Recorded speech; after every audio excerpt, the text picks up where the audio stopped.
아버지 하나님 감사합니다. 오늘도 주님께서 저희들에게 하루를 잘 보낼 수 있도록 도와주시고 또 이렇게 목요일 날 저희들이 또 언약 신학을 공부할 수 있도록 인도하신 하나님의 은혜를 감사드리오며 이 시간에도 하나님께서 저희들에게 지혜 주시고 그리고 또 언약에 대해서 또 이렇게 공부할 때 성경 말씀을 통해서 우리가 새로운 깨달음으로 주님께서 임하여 주시옵시고 더욱더 하나님과 가까이 가고 예수 그리스도를 우리가 더욱더 알 수 있는 그러한 계기가 될 수 있도록 주님 도와주시옵고 아버지 하나님께서 저희들 인도하셔서 저희들 학생들 하나님 안에서 잘 양육되어 좋은 사역자들이 다 될 수 있도록 주님 도와주시옵소서. 감사드렸고 예수 그리스도 이름으로 기도드리옵나이다. 아멘. 오늘은 언약 구조에 대해서 우리가 배우겠습니다. 오늘로서 10번째 시간인데 언약 구조. 그동안 우리가 여러 언약에 대해서 배웠고 그리고 성경 안에 어떠한 언약들이 다 있는지 우리가 배웠습니다. 이제 그것을 이제 총괄하고 그리고 전체적으로 이제 성경 안에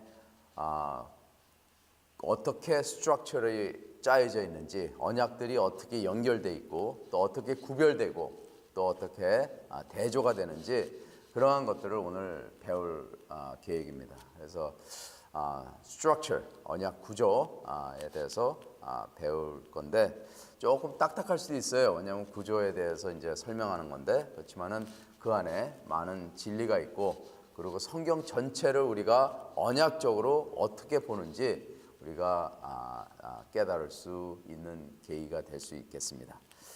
자, 구약에서 하나님이 인간을 위해서 일방적으로 세우신 중요한 언약들은 신약에서 예수 그리스도의 초림까지 점진적으로 발전되었습니다. 하나님은 인간과 언약을 세울 때 자신을 선택한 인간과 사랑의 관계를 맺는 것을 목적으로 하였습니다. 그러니까 관계적이죠. 언약은 관계입니다. 그리고 하나님은 인간 역사 안에서 언약을 점점 보여주고 새로운 것을 보여주면서 계속해서 발전돼 가는 거예요. 언약은 성경 안에 발전돼 가는 것을 우리가 볼 수 있습니다. 언약 신학의 가장 중요한 내용은 하나님의 구원 사역이라고 볼 수 있습니다.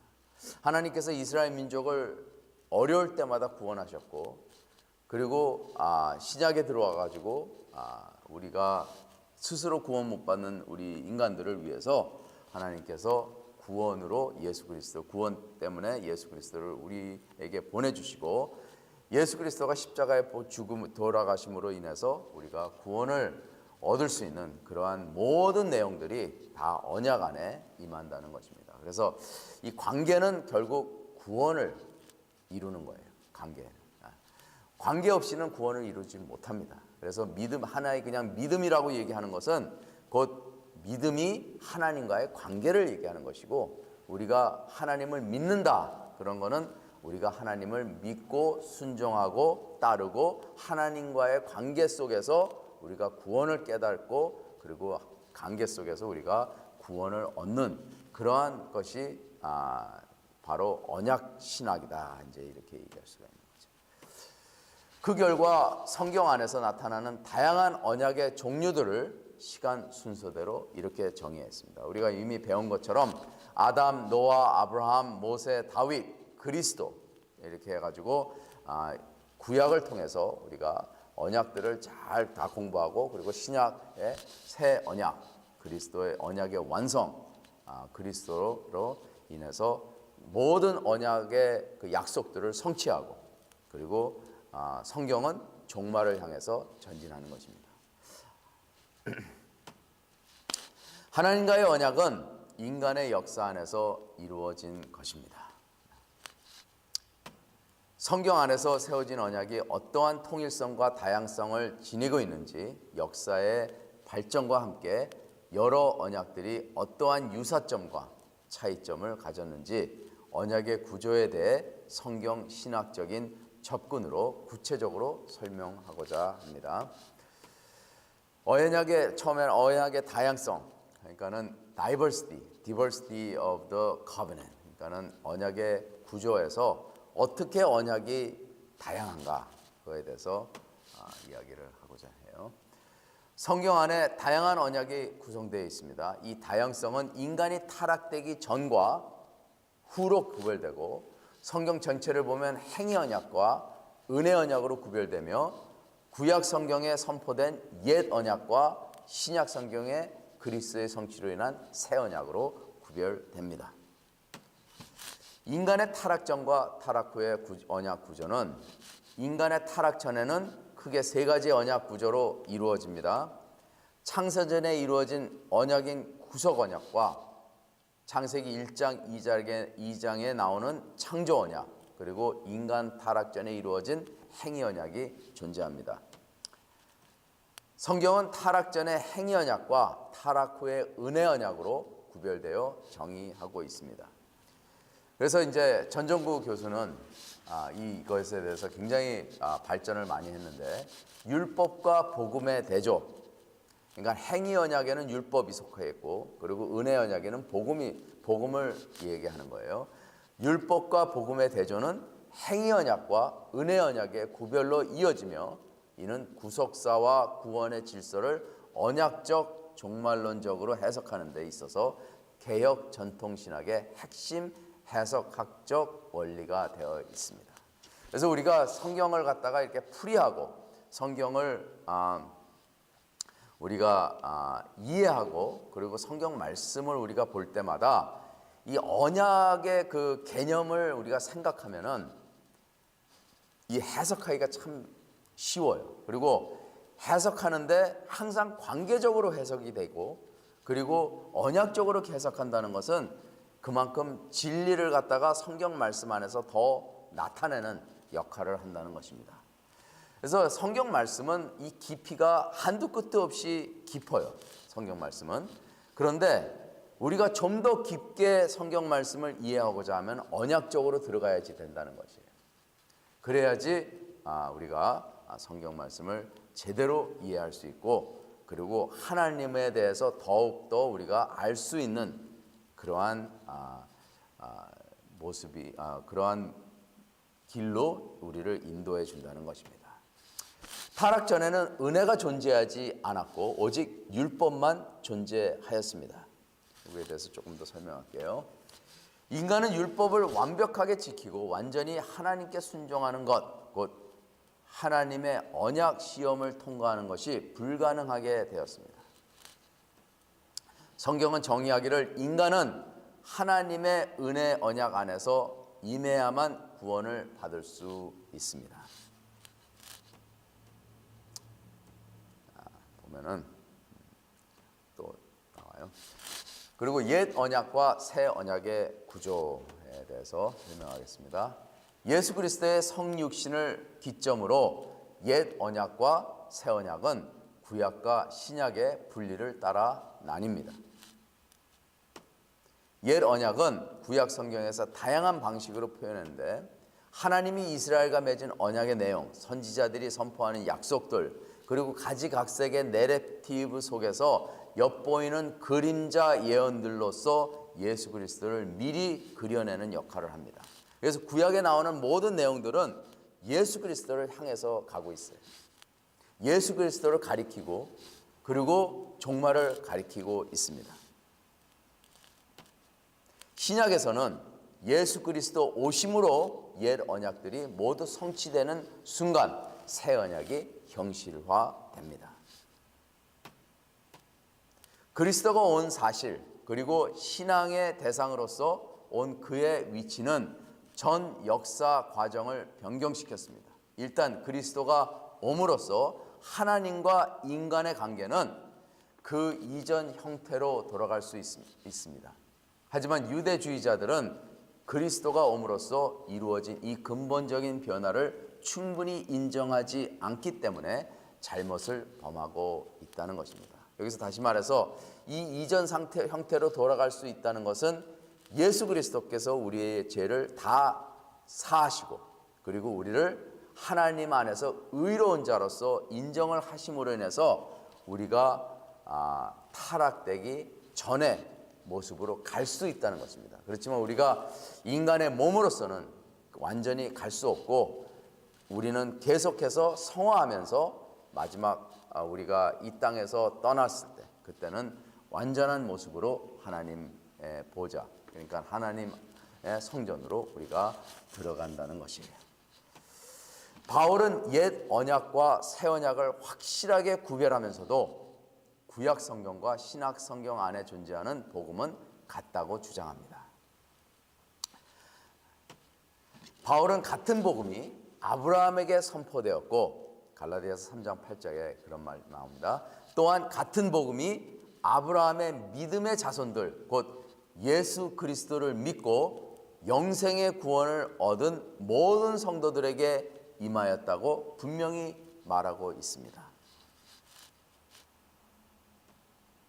그래서 구약에서도 복음이 존재하였고 복음을 믿으면은 은혜를 받고 그리고 구원을 얻었다. 그걸 우리가 이야기하는 것이에요. 그리고 새 신약에서도 우리가 예수 그리스도를 믿고 구원을 받는 그러한 역사가 일어나는 것입니다. 갈라디아서 3장 9절에는 또 하나님이 이방인들을 믿음으로 말미암아 의로 정하실 것을 성경이 미리 알고 먼저 아브라함에게 복음을 전하되 모든 이방인이 너로 말미암아 복을 받으리라 하였느니라. 그러므로 믿음으로 말미암은 자는 믿음이 있는 아브라함과 함께 복을 받느니라. 그래서 구약의 아브라함에게 전한 그 복음이 우리 신약에 우리에게 전한 복음과 다를 것이 없다. 결국에는 이 복음으로 인해서 하나님의 은혜를 받고 그리고 구원도 받는 것이다. 그렇게 이야기하는 것이에요. 그리스도가 오기 전과 후 사이에 절대적인 대조를 끌어낼 수 있으니 곧 옛 언약과 새 언약이 분명하게 서로 구분됩니다. 그러나 또 다른 관점에서 본다면 구원을 이루는 방법은 하나밖에 없다. 하나밖에 없다. 구약에서도 복음이 전해져 있고 그리고 신약에서도 복음이 전해져 있기 때문에 구원받는 방법은 은혜 안에서 하나님의 은혜 안에서 받는 것이고 그 방법은 구약과 신약에 대조되지 않고 같은 방법이다. 이렇게 얘기하는 거예요. 은혜 언약은 율법 언약 위에 놓여 있지만 은혜 언약은 율법 언약 없이는 존재하지 않습니다.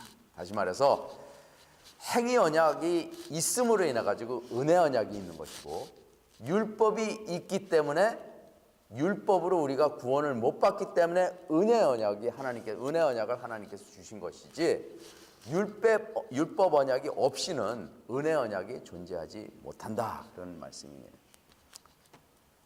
율법과 복음은 상반되어 구별되면서도 구속 사역 안에 하나로 존재합니다.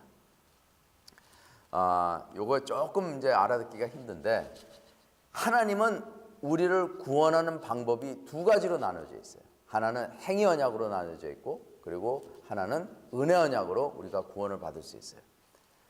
그런데 행위 언약으로 우리가 기회를 줬지만은 우리가 구원을 받지 못했기 때문에 하나님께서 은혜 언약으로 우리한테 구원을 받으라고 주신 것입니다. 그러니까는 다시 말해서 우리가 구원을 받을 수 있는 방법이 두 가지가 있는데 하나는 율법을 따는 방법이고 하나는 복음을 우리가 받아들여 가지고 예수 그리스도를 통해서 우리가 구원을 받는 거예요. 아직도 율법과 복음의 방법은 유용합니다. 그렇지만 우리 타락된 인간은 율법으로 인해서 구원을 받지 못한다는 것은 이미 다 아는 사실이에요. 그렇지만 이스라엘 민족은 어떻게 했어요? 자기네는 혈통으로 하나님의 백성이고 율법으로 구원을 받을 수 있다고 그것을 갖다가 인정을 했어요. 그리고 따르려고 그랬지만 결국에는 그것이 자기네들한테 저주가 된 것입니다. 하지만 우리는 분명히 이해해야 되는 것은 율법이 존재했기 때문에 은혜가 존재된 것이고 복음이 존재된 것이고 구원이 가능하게 된 것이에요. 그런데 율법이 없으면은 은혜도 없다. 이렇게 얘기하는 거예요. 바울은 유대주의자들이 주장하는 율법으로 인한 의로움을 배척하고 예수 그리스도의 복음으로 인해 의로움을 받은 것을 강하게 지지하였습니다. 사도 바울은 절대로 율법 언약으로 인해서 약속의 언약이 무효가 될 수 없다고 주장합니다.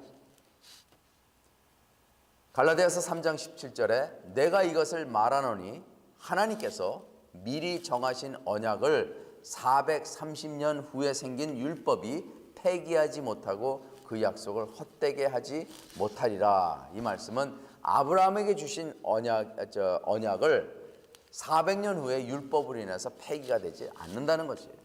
그래서 이미 아브라함에게 주신 약속과 복음의 내용들은 모세를 통해서 그리고 다윗을 통해서 계속해서 아브라함에 준 율법이 유효가 된다는 것이에요. 계속 연결이 되는 거예요. 새 언약까지 이어진다는 것입니다. 그리고 새 언약이 옴으로 인해서 더 이상 아브라함에게 준 복음이 예수 그리스도를 통해서 다 성취하고 그리고 예수 그리스도를 통해서 우리에게 구원이 임한다는 것이에요.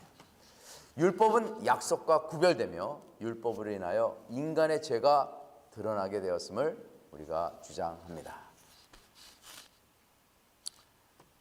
그런즉 율법은 무엇이냐? 범법함으로 더하여진 것이라. 천사들을 통하여 한 중보자의 손으로 베푸신 것인데 약속하신 자손이 오시기까지 있을 것이라. 그래서 아브라함에게 선포된 그런 약속들이 이루어질 때까지 우리가 율법이 존재하였고 구약에는 율법이 존재하였고 그리고 예수 그리스도를 통해서 율법이 완전히 성취되면서 예수 그리스도 통해서 우리가 구원을 받을 수 있다는 것이에요. 아브라함의 약속 언약과 모세의 율법 언약은 합쳐서 하나님의 은혜를 완전하게 드러냅니다. 그래서 율법을 우리가 굉장히 율법에 대해서 우리가 잘 이해를 해야지 은혜를 이해할 수가 있습니다.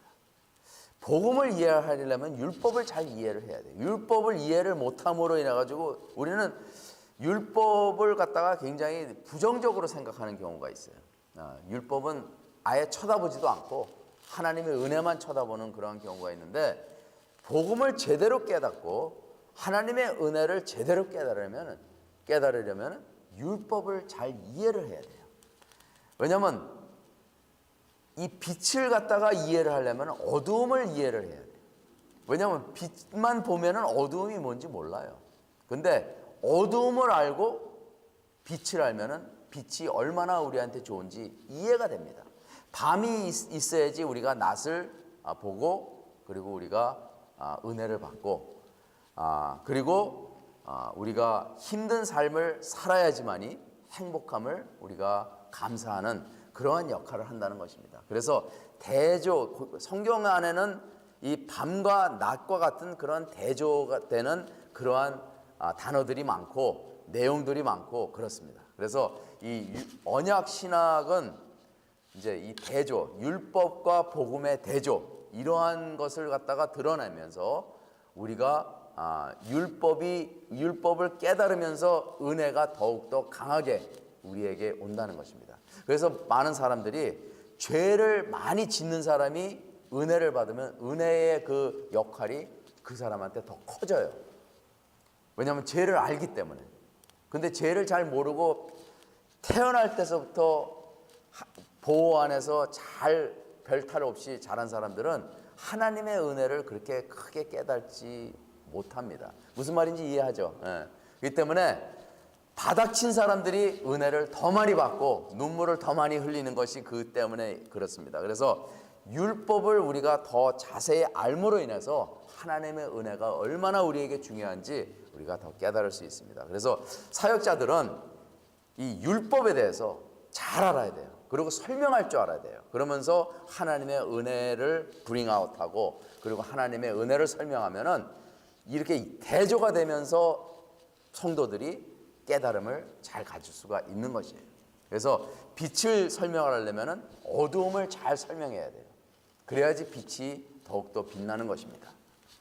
그죠?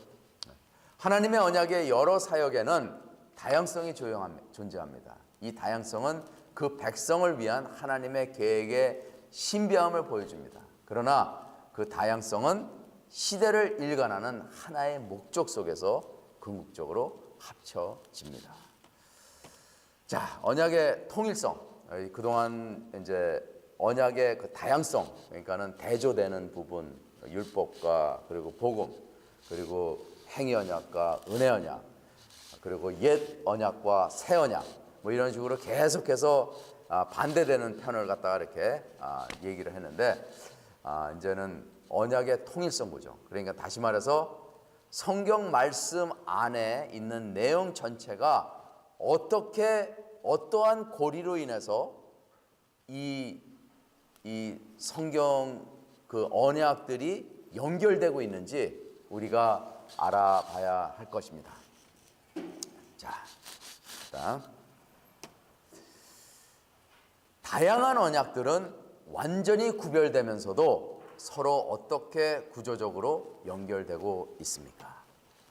하나님의 주도권이 언약을 통해 인간의 역사에 개입했다면 성경 안에 나타나는 다양한 언약들을 어떻게 통합할 수가 있습니까? 이제 이러한 퀘스천으로 우리가 언약의 통일성에 대해서 좀 더 자세히 보겠습니다.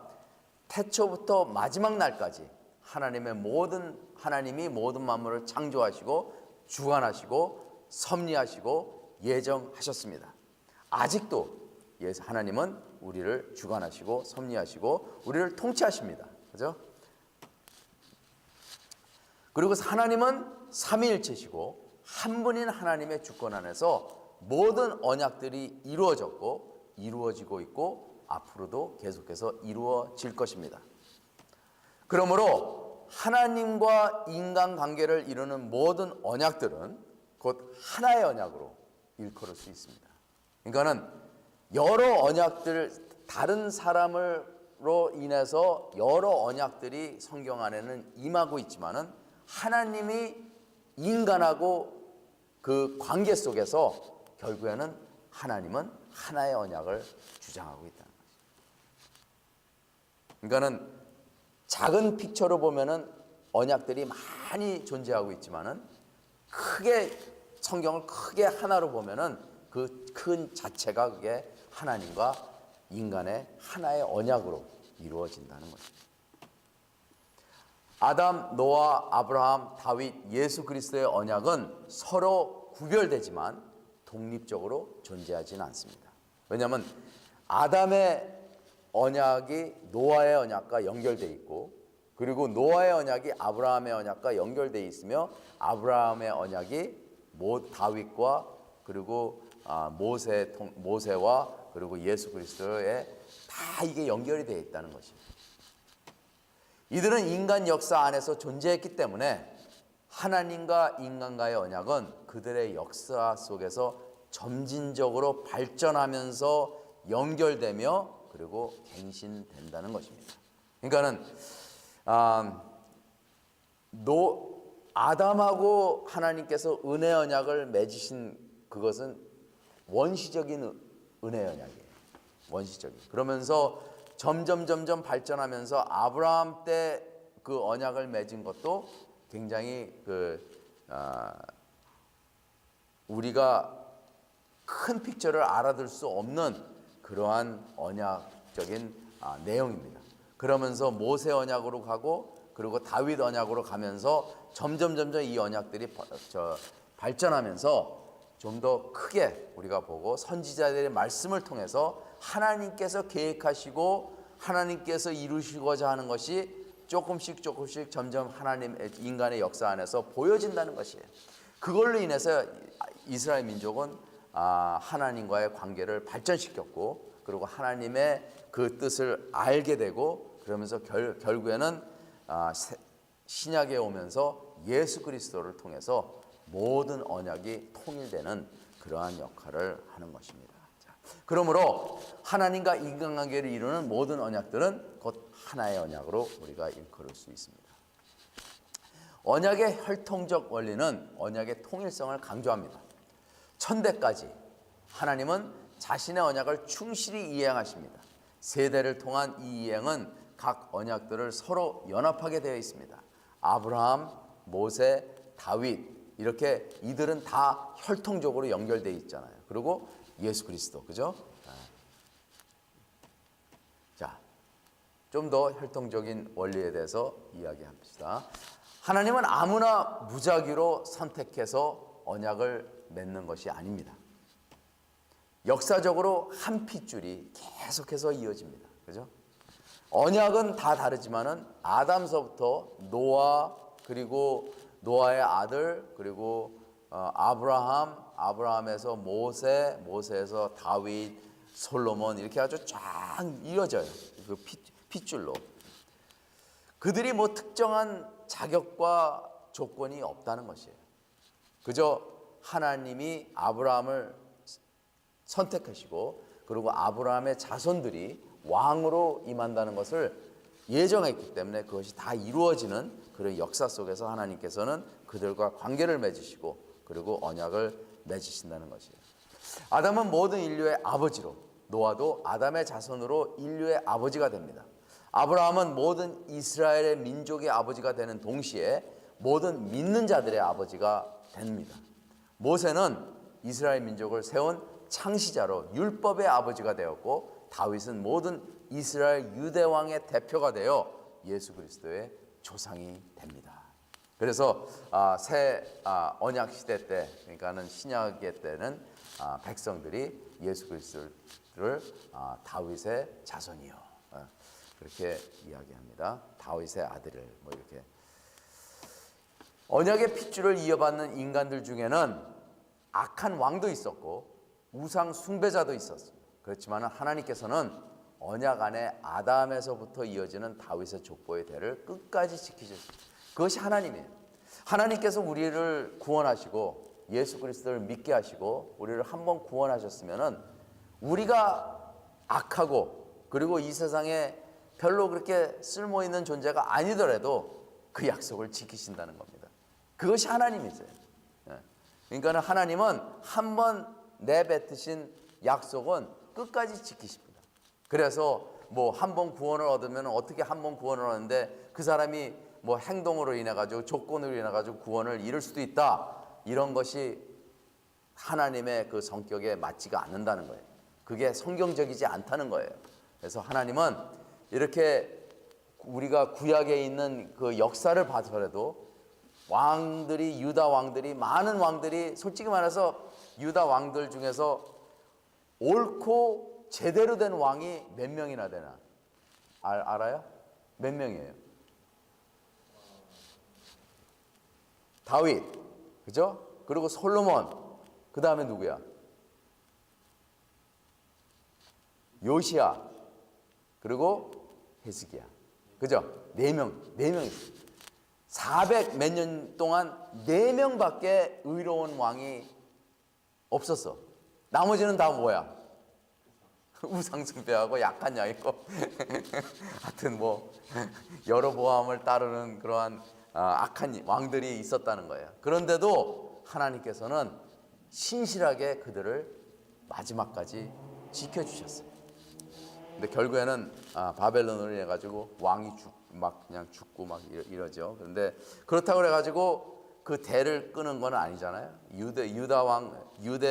남유대 그 거기에 왕들은, 북이스라엘 왕들은 계속해서 교체가 돼. 구타타 일어나고 막 그냥 그래요. 근데 남유다 왕들은 계속해서 그 핏줄을 이어갑니다. 끝까지 이어가요. 그죠? 언약의 혈통적 원리는 언약의 통일성을 강조합니다. 천대까지 하나님은 자신의 언약을 충실히 이행하십니다. 세대를 통한 이행은 각 언약들을 서로 연합되게 합니다. 아브라함, 모세, 다윗의 언약들은 실제적으로 한 언약에 잇따른 단계입니다. 그래서 여기서 강조하는 것은 하나님과 인간의 언약은 하나다. 그렇지만 그 안에 많은 언약들이 구별되어 있다, 이렇게 생각하면 돼요. 그래서 이제 이 언약들을 연결해주는 고리가 있어요. 공통적으로 계속해서 언약하면은 나타나는 것들이 있습니다. 그래서 첫 번째는 이게 많아요. 그런 것들이 이제 우리가 그걸 하면서 성경 전체를 볼 때 이 연결 고리들을 갖다가 우리가 이해하면은 쉬워요. 그러면은 그 기차같이 이 고리들이 있어가지고 하나의 기차를 몸체를 갖다가 이루지만은 그 기차의 단계를 연결하는 고리가 있잖아요. 그것이 무엇이냐? 이제 얘기하니까 하나는 언약식이다. 언약식. 언약을 하나님께서 인간하고 언약을 맺을 때마다 언약식을 해요. 하나님께서 나타나서 말씀으로 주시고 그리고 말씀으로 주시면서 언약을 맺습니다. 이게 언약식이에요. 하나님이 직접 나타나세요. 누구를 통해서 하지 않고 하나님께서 직접 물론 다윗에게는 나단이 선지자 나단이 나타나서 하나님과 하나님께서 꿈으로 나타나셨나? 언약을 할 때 하여튼 나타나셨어요. 직접 말씀하셔서 언약을 맺습니다. 그래서 타락 전에 하나님은 아담과 특정한 행위를 요구하는 언약을 세웠습니다. 우리가 다 알다시피 선악을 아는 열매를 먹지 마라. 먹는 날에는 정녕 너희들이 다 죽으리라 하면서 하나님께서 직접 아담에게 명령을 하심으로써 언약을 맺습니다. 타락 후에는 어떻게 됩니까? 하나님이 아담과 언약식을 세우지 않고 여자와 언약식을 세우는데 앞으로 여자의 후손 중 한 사람 예수 그리스도가 원수인 사탄의 머리를 상하게 할 것이라는 예언적 언약을 세우십니다. 선포예요. 언약은 선포입니다. 이렇게 될 것이다. 예언적으로 선포하는 거예요. 그것이 언약을 맺는 동기가 됩니다. 그래서 하나님은 홍수 후 노아와 언약식을 세우면서 조건을 걸으셨습니다. 생육하고 번성하며 땅에 충만하거라고 이렇게 명령함으로써 아담에게 준 명령과 복을 동시에 또다시 반복하였습니다. 그러니까는 아담에게 이 명령을 주셨어요. 그런데 아담이 결국 타락하고 실행을 못합니다. 그렇기 때문에 다시 바다로 이 땅을 덮게 하고 모든 생물들을 다 죽게 하고 다시 노아를 스타트로 인해서 시작하면서 똑같은 그러한 명령을 주십니다. 자, 아브라함의 언약식은 우리가 알다시피 창세기 15장에 나왔잖아요. 고대 문명의 전형적인 행위 언약식으로 여러 동물들을 잡아서 반으로 쪼개어 피가 흐르는 가운데로 지나가는 것이었습니다. 여기서부터 이제 행위적으로 이렇게 나타납니다. 행위로 이렇게 여기서 세레모니 그러한 언약식을 하는데 인터레스팅한 거는 하나님께서 하나님의 방법으로 언약식을 하지 않으셨는 거예요. 인간의 방법으로 하나님께서 언약식을 합니다. 그죠? 이 동물을 쪼개가지고 이게 반으로 나눠가지고 길을 걸어가게끔 하는 것은 그 당시에 고대 문명의 전형적인 언약식이었다는 것이에요. 모세는 백성을 대표하여 시내산에서 언약식을 치루었습니다. 또 모세는 백성의 대표로 하나님 위에 가서 하나님의 말씀을 본인이 직접 들으면서 언약식을 맺습니다. 하나님과 다윗과의 언약식은 모세 언약이 율법 아래에 있습니다. 조건적인 언약이면서 조건이 이루어지지 않을 경우 무조건적인 언약으로 이루어졌습니다. 그래서 하나님은 다윗과 그 언약을 맺고 언약식을 구속 언약은 인간 역사에서 일어난 것이 아니라 삼위일체가 택한 자의 구속을 계획하고 잉태했을 때 영혼 속에서 일어났음을 우리가 인식해야 합니다. 그래서 말씀에 하나님과 아들 예수 그리스도가 언약식을 하는 모습들이 시편에 종종 나왔다는 것이에요. 그래서 이제 언약식을 하나님께서는 이렇게 좀 더 포멀리 언약식을 합니다. 근데 우리는 언약식을 한다는 것을 이렇게 보면은 우리가 두 가지가 있어요. 하나는 세례를 받는 거, 그죠? 세례를 받는 거. 그리고 또 하나는 하나님의 성찬, 커뮤니언 하는 거. 그게 이제 언약식이라고 볼 수가 있는 거죠, 우리한테는. 자, 모든 언약은 상징이 있어요.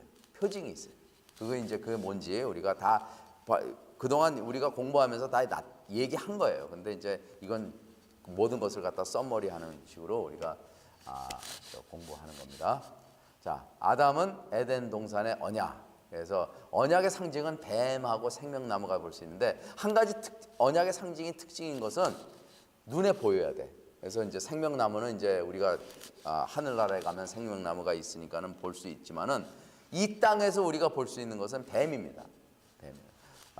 어떤 사역자들은 뭐 이걸 억울히 안 하더라고요. 그렇지만은 왜 뱀이 사탄이냐?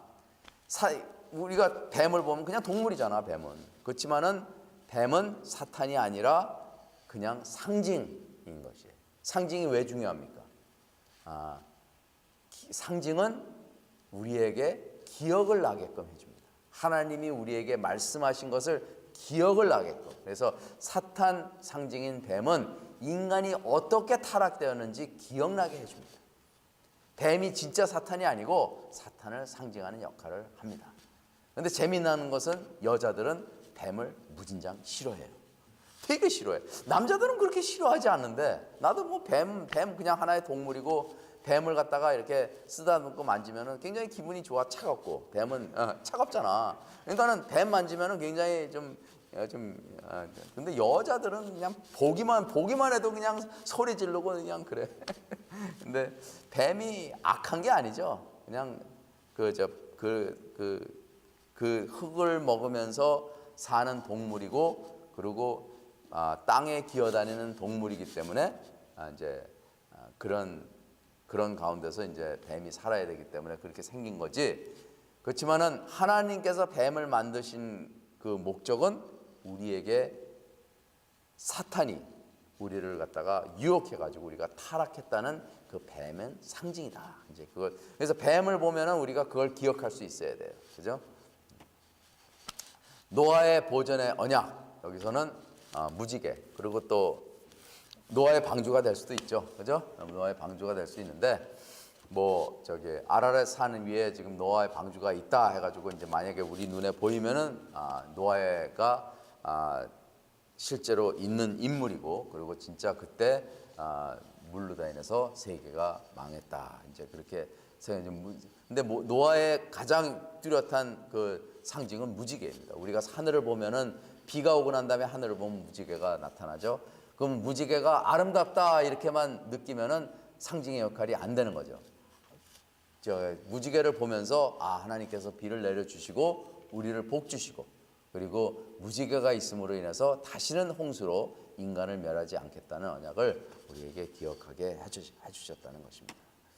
아브라함 하면은 뭐가 나타나요? 할례, 그죠? 이 할례가 참 깊게는 들어가지 않겠지만은 남자가 소변을 볼 때마다 볼 수 있는 것이 할례예요. 그죠? 하나님과 아브라함의 언약을 기억하게 해주고 다른 이방인들과 구별됨을 알려줍니다. 육체적인 할례는 더 이상 언약 백성이 됨에 효력이 없으며 모든 하나님 백성은 마음의 할례를 받아야 합니다. 그것이 새 언약 안에서 이루어진 것이에요. 근데 아직도 이스라엘 민족은 할례 받은 민족에 대해서 굉장히 굉장히 프라우드해요. 왜냐하면 그걸로 인해서 자기들은 이방인들하고 구별된다고 그렇게 얘기했지만 요즘에는 의학적으로 할례가 몸에 좋다. 그래가지고 하나님 안 믿는 사람들 다 할례해. 그렇기 때문에 크게 의미가 없어요. 그렇지만은 우리가 할례한 걸 보면은 우리가 기억하는 것은 아브라함과의 언약의 약속, 언약을 갖다 기억하게 합니다. 모세 하면은 율법하고 십계명을 갖다가 모세의 상징이라고 볼 수가 있죠. 그래서 모세의 말씀은 하나님이 시내산에서 모세의 언약을 맺은 사실을 백성에게 기억나게 해줍니다. 기억나게 해줘요.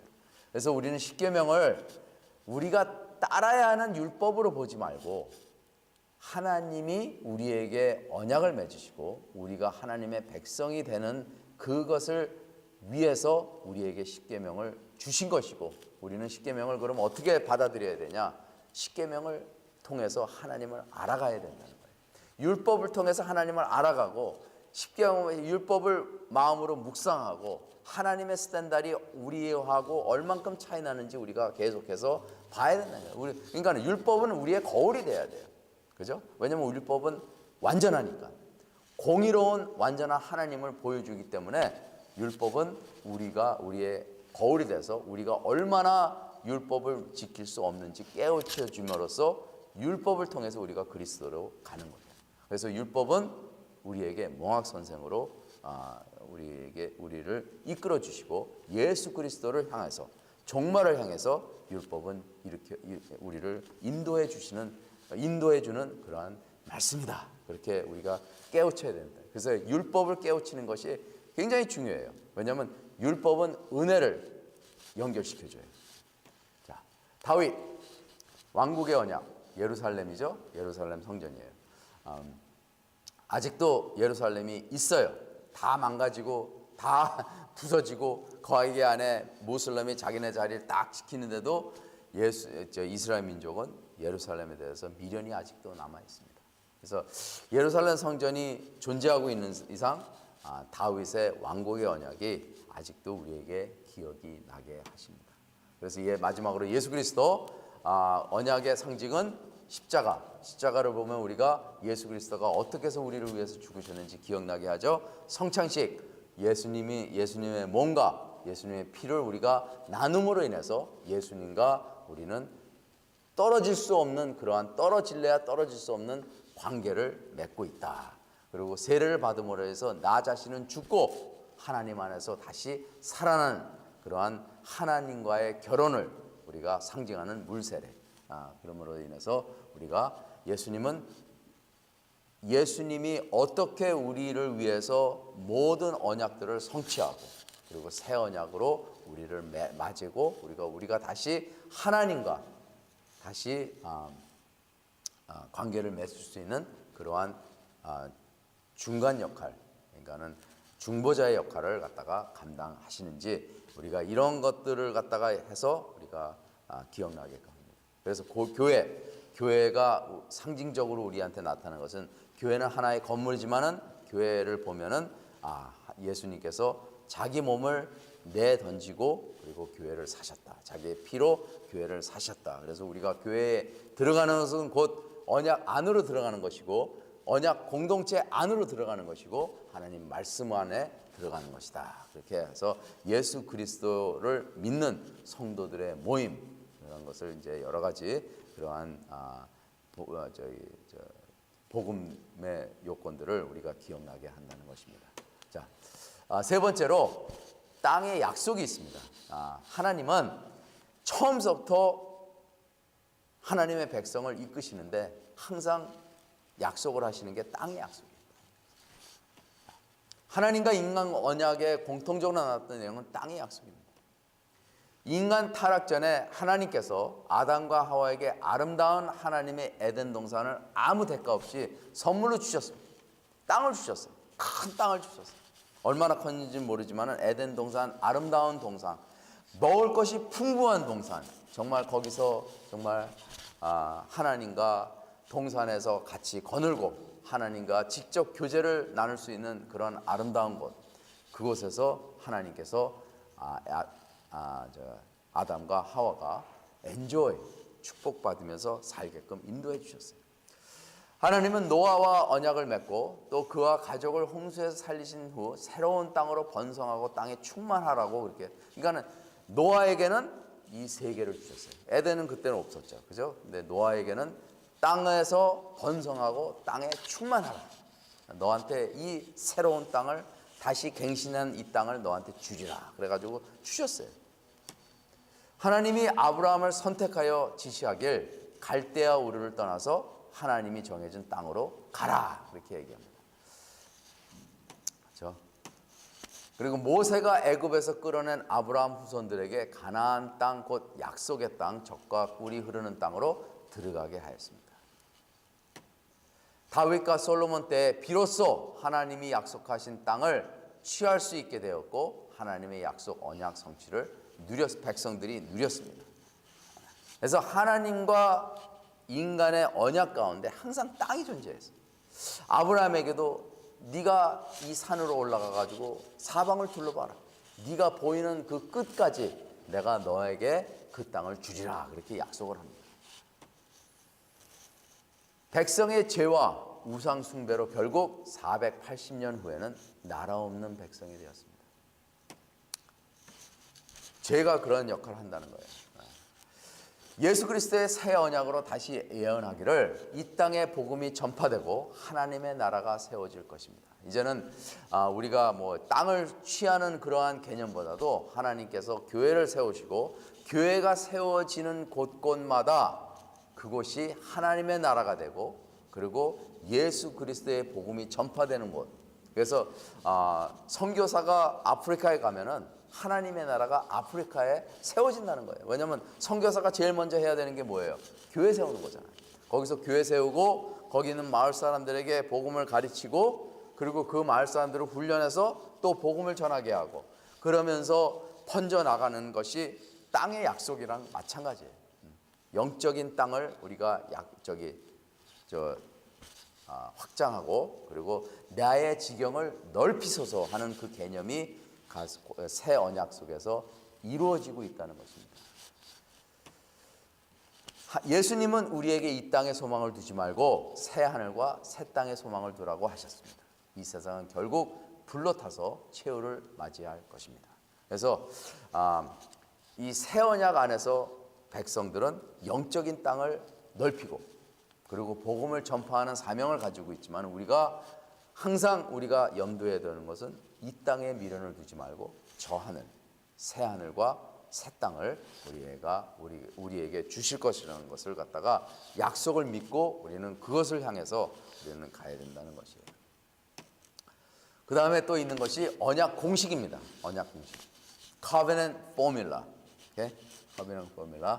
과연 무엇 때문에 하나님이 일방적으로 한 사람을 선택하여 언약을 맺으셨습니까? 언약 공식 뭔지 알아요? 계속해서 나오는 게 있어. 반복적으로. 뭔지 알아?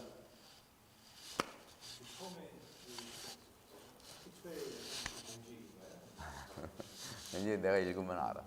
자, 언약 공식은 언약 목적이고 핵심이며 성경 전체 내용에서 가장 두드러지게 나타나는 주제 역할을 하는 신학적 용어입니다. 이 한마디의 내용이 모든 성경 언약을 하나로 묶고 연결하여 일관성을 부여해 줍니다. 과연 뭘까?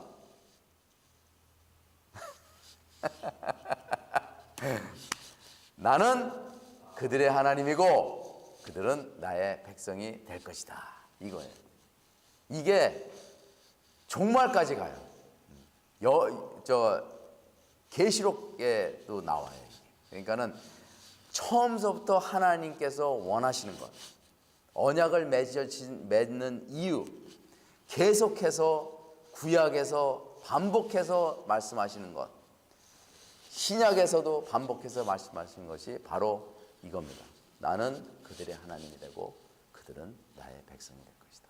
이게 왜 중요한가? 왜 중요하냐면은 하나님이 되기 위해서 이게 중요합니다. 하나님을 섬기는 자가 있어야지. 동물들은 하나님을 섬깁니다. 하나님을 경배해요. 그렇지만 동물들은 자유의지가 없어요.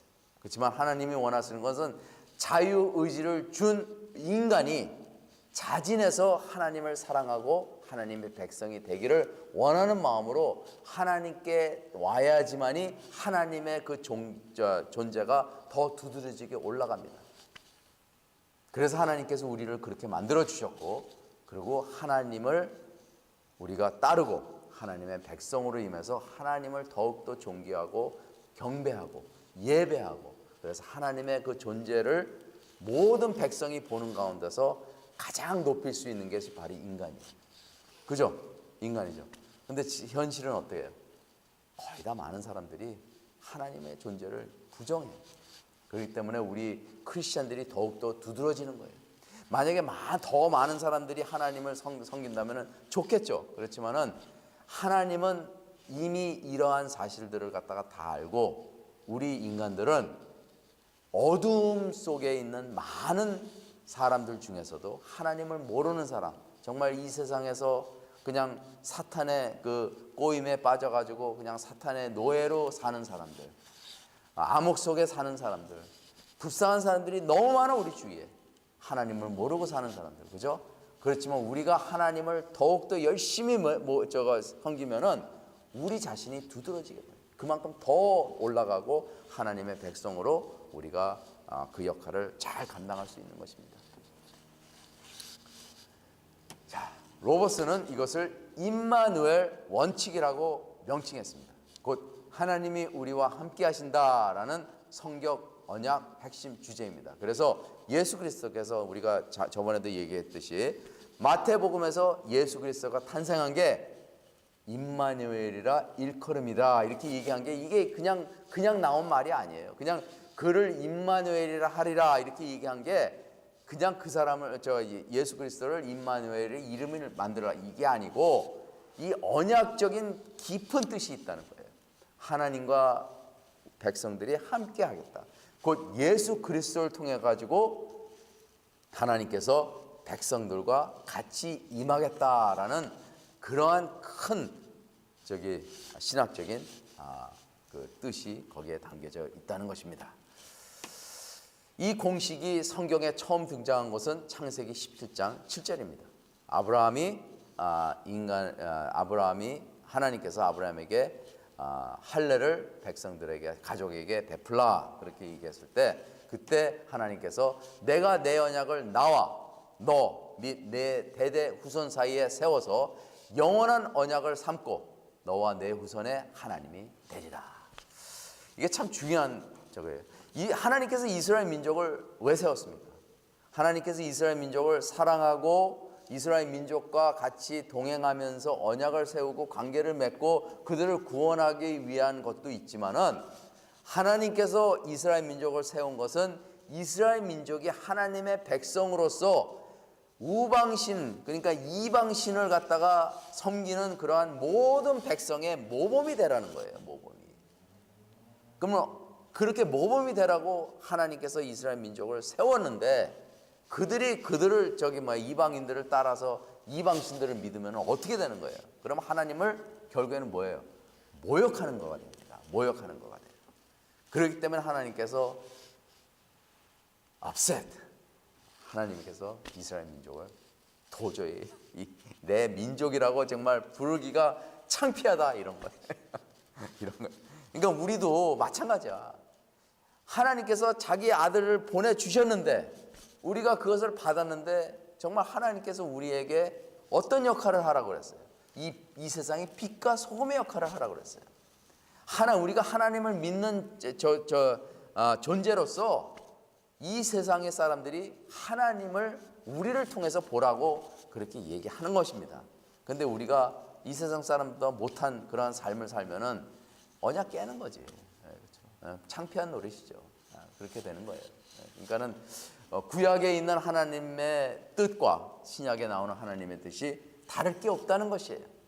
우리는 그것을 기억하고 우리가 하나님의 백성이라는 것을 굉장히 자부심을 얻어야 돼요. 그리고 우리가 앞으로 어떻게 살아야 될지 우리가 심각하게 정말 살아야 된다는 것입니다. 하나님께서 우리에게 복 주시려고 살아요. 물론 맞아요. 하나님을 믿으면 복을 주세요. 그렇지만은 하나님은 우리를 예수 그리스도를 믿게끔 선택하시고 이끌어 주시고 언약 세우신 이유는 하나님의 백성이 되는 것도 있지만은 하나님의 백성으로서 그 역할을 감당하라고 우리에게 그러한 축복을 주신 거예요. 특히 사역자들, 특히 하나님의 뜻을 수행하게 컬링을 받은 자들, 그런 사람들은 더욱더 이것을 정말 중요하게 여기고 심각하게 받아들여야 된다는 것입니다. 내가 좀 너무 열냈나? 모세 언약에서 너희를 내 백성으로 삼고 나는 너희의 하나님이 되리니 라고 하였습니다.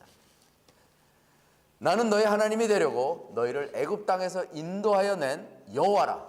내가 거룩하니 너희도 거룩할지어다. 하나님은 우리를 거룩하게 되기를 원합니다. 이게 가능한 것은 우리가 예수 그리스도 안에서 새 언약으로 우리가 받아들이고 성령님께서 우리 안에 임재함으로 인해서 우리 자신은 이미 타락돼서 거룩할 수 없어요. 노력해봐요. 거룩할 수 있나? 없어. 그렇지만은 성령님과 우리가 교제를 나누면서 성령님의 힘을 얻어 우리가 거룩할 수 있는 것입니다. 교회 잘 나오고 그게 거룩이 아니에요.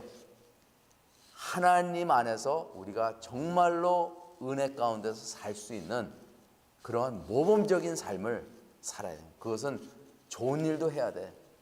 복음을 전하기도 해야 돼요. 여러 가지 일들 중에서 우리가 삶 속에서 그것을 보여줘야 된다는 것입니다. 우리 주위에 있는 사람들에게. 근데 내가 보여주려고 노력해도 그게 보여지지가 않아. 하나님께서 하셔야 돼요. 하나님께서. 그래서 하나님께서 언약의 백성에게 내가 너희의 도움이 되리라 그렇게 얘기한 거예요. 내가 오른손으로 너를 도와주리라. 근데 참 인간은 자기가 하려고 그래. 무슨 뭐 일이 있으면 먼저 자기 생각과 자기 경험과 토대로 해가지고 이렇게 하면 된다. 하나님께서 그렇게 하지 말라고 그러는데도 이렇게 하면 된다 하면서 자기 뜻대로 나가요. 그러다가 자꾸만 나가는데 안 돼. 그러다가 하나님이 있었지. 하나님 도와주세요. 그러고 한다고요. 근데 이스라엘 백성이 똑같아 했어요. 이스라엘 백성도 자기네 마음대로 해. 자기 뜻대로 하고 자기가 옳은 대로 행하였더라. 이런 게 뭐냐면은 자기 뜻대로 했다는 거예요. 그래서 자기 뜻대로 하니까는 결국에는 이게 삐끄덕하고 인생의 풀어지지가 않고 문제가 풀어지지 않고 계속해서 반복적으로 문제가 생기면서 결국에는 하나님한테 항복하고 하나님 도와주세요. 그러면 하나님께서 뒤에서 뒷짐지고 있다가 그래 나 도움 필요해 정말? 그러고 이제 도와주는 그러한 것이 반복적으로 구약에서 나옵니다. 사사기에서 특히 사사기에서 그런 것들이 나오잖아요, 그죠? 그러니까 우리 이 구약에서 나오는 그런 많은 스토리들이 이게 신약에서 나오는 우리 성도들의 삶의 그림자 역할을 하는 거예요. 우리 보고 그렇게 살라는, 우리가 그렇다는 것을 가르쳐주고 우리 보고 제대로 살라는 거예요. 다윗과 언약에서 하나님께서 나는 그에게 아버지가 되고 그는 내게 아들이 되리니 사무엘하 7장 14절. 그래서 언약 때마다 하나님께서 강조하는 것은 내가 왜 이 언약을 너와 맺느냐, 이것을 목적을 갖다가 하나님께서 항상 너는 나의 백성이 되고 나는 나의 백성이 되고 나는 너의 하나님이 되리라. 이제 이것을 목적으로 하나님께서 하신다는 것이에요. 왜 이게 중요한 거냐? 내가 반복적으로 얘기했지만은 하나님이 되려면은 하나님은 전능하세요. 그렇지만은 하나님이 되려면은 백성이 필요해요. 왜냐하면 하나님은 왕이시잖아요. 백성이 어떤 백성이냐? 거룩한 백성. 우리 인간을 만드신 이유가 펄펙하게 만드셨고 하나님을 경배하게 만드셨지만은 그 자유의지를 통해서 우리가 타락했기 때문에 하나님은 예수 그리스도를 통해서 우리에게 다시 오게 하고 그리고 우리를 거룩하게 만들 수 있게 거룩하게 만들고 그리고 우리의 거룩한 하나님의 거룩한 백성이 되기를 하나님께서는 다 주셨어요. 우리한테 예수 그리스도를 통해서 성령으로 통해서 우리가 거룩할 수 있게끔 해주셨어요. 다시 말해서 우리가 아담으로 다시 돌아갈 수 있는 그러한 길을 열어주셨어요. 그리고 다시 하나님과 우리가 동행할 수 있고 하나님과 교제를 나누면서 하나님의 언약의 백성으로 우리가 살 수 있게끔 능력을 주셨어요. 능력을 주신 것은 하나님이지만은 우리가 믿음을 가지고 그 능력을 받아야 되는데 우리는 그걸 받는 것을 갖다가 믿음으로 받아야 되는데 믿음은 크고 작고가 있기 때문에 어떤 사람은 하나님이 주신 것이 이만큼인데 요만큼만 받는 사람이 있는 거면 어떤 사람은 이만큼 주신 하나님의 축복을 이만큼 받는 그런 사람이 다는 못 받아요. 우리가 알아. 그렇지만은 하나님께서 주신 그 능력은 무한정이에요. 내가 어떻게 받느냐에 따라서 지경이 얼만큼 넓어지냐 거기에 나오는 거예요. 그래서 믿음으로 산을 옮길 수 있으면은 옮긴다 그렇게 예수님께서 말씀하신 것이 그러한 믿음까지도 하나님께서 주신다는 그러한 내용입니다.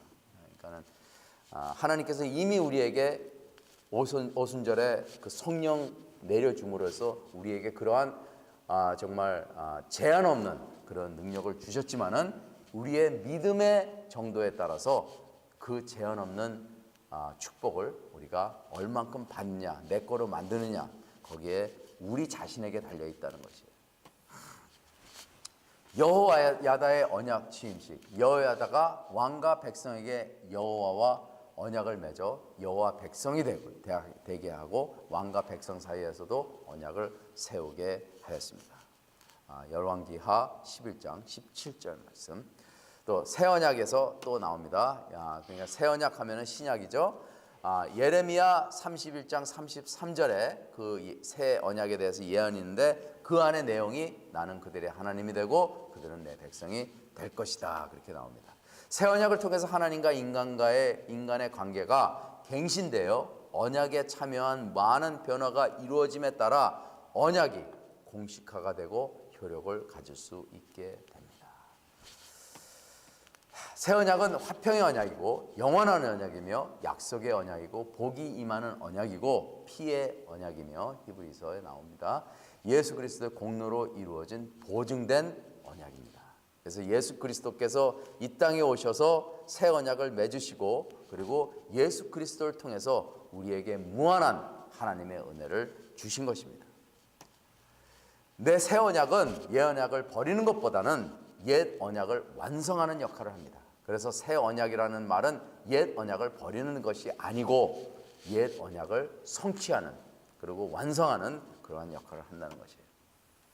예수 그리스도 안에서 하나님의 언약들은 구체적으로 통일을 이루게 되어 있습니다.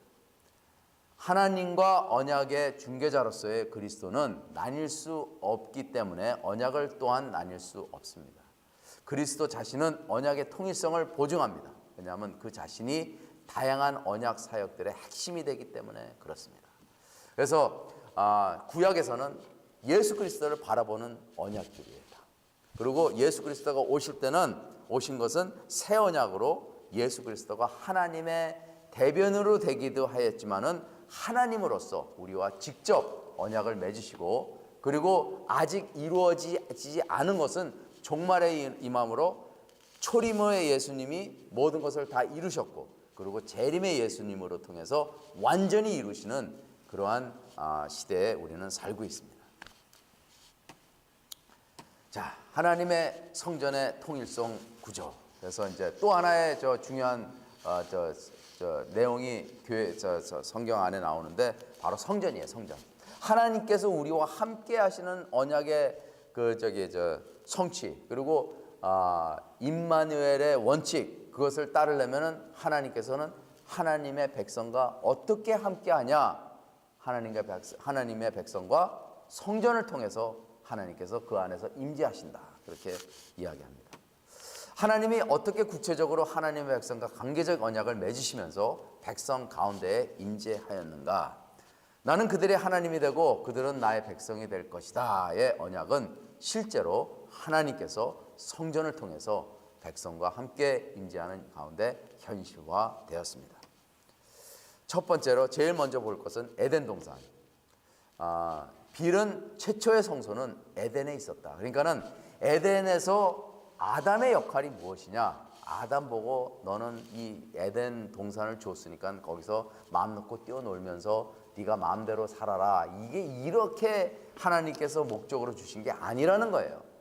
거룩한 하나님의 성전을 지키는 그 역할을 제사장의 역할을 아담에게 주셨다는 거예요. 그래서 첫 번째 아담이 예수 그리스도가 두 번째 아담이 된 것은 아담이 예수 그리스도의 역할을 에덴 동산 안에서 감당을 했다는 거예요.